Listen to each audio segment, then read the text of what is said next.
So on to cycle number 2, our nitrogen cycle. And we're starting to think about these cycles. You should start to be thinking about the driving force.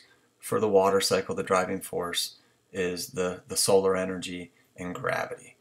Solar energy causes evaporation, gravity causes the precipitation, the runoff, the infiltration. When we're talking about carbon, we're really thinking about photosynthesis and respiration. The driving force for the nitrogen cycle is bacteria. So, like I said with the last cycle, I like to start in the atmosphere whenever I can. Nitrogen gas in the atmosphere makes up 78% of the atmosphere. 78% of the stuff we breathe into our mouth, we exhale, is nitrogen gas. Nitrogen gas is held together by a triple bond. It is an incredibly strong molecule, and very few things can actually use that molecule. And basically, it's bacteria. So this molecule is so incredibly strong, this nitrogen gas, that the only things that can really break it apart are a couple species of bacteria. And when they do this, we say they're fixing the nitrogen. So biological nitrogen fixation, bacteria breaking apart nitrogen gas. In the 1950s, we discovered this industrial process for breaking apart nitrogen gas to make ammonia, basically fertilizer.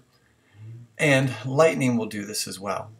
So think about this. Lightning has enough energy to break apart this molecule. The industrial process is just to make some synthetic lightning in the lab, which breaks this molecule apart. And then there's a couple bacteria that can fix nitrogen for us. Through the process of nitrogen fixation, we create ammonia. Sometimes you'll see this ionized NH4. This basically happens in the soil, right at the interface of the air and the soil. Maybe, if the soil is really aerated well, down to 6 to 12 inches in the soil. But we're creating this ammonia in the soil. Now, once we have the ammonia in the soil, there's two different pathways. I'm going to follow assimilation first. Assimilation is the plants, the producers, taking up this ammonia and turning it into protein, DNA, and ATP, adenosine triphosphate, our energy molecule. So producers taking this chemical, which is toxic to a lot of things, converting it, changing it, assimilating it into protein, DNA, ATP. Producers can pass this molecule along to our consumers, again through the process of consumption. So this is the exact same step that we saw inside our carbon cycle. It's being repeated in the nitrogen cycle. Now consumers will put ammonia back into the soil through the process of ammonification. Basically, this is urination. Urine is full of ammonia back into the soil. Now, if this ammonia in the soil isn't assimilated, it can also go through a secondary process called nitrification. There's two steps to nitrification. First we make nitrite, and then we make nitrate. Nitrification. Okay. Nitrate is also usable by plants through the process of assimilation. And then this nitrate can also be broken down through the process of denitrification and turned back into atmospheric nitrogen.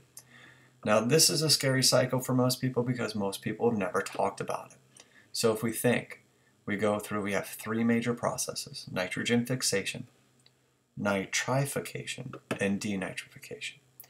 Now we fix the nitrogen to make it usable, ammonia. And then nitrification is adding oxygen. So the first process we put on 2 oxygens, the second process we put on our third.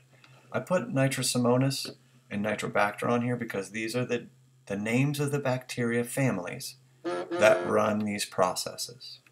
So if nitrification is putting on oxygen, denitrification is taking off oxygen. Okay. So this is our nitrogen cycle. Again, we're focusing on the main pools and the main processes.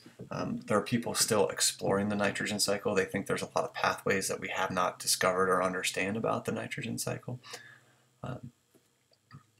But if you focus and you think of 3 processes: nitrogen fixation, I fix it; nitrification, I add oxygen; and then denitrification, I take it away. In the middle, all we have is our food web, our food chain, our trophic pyramid.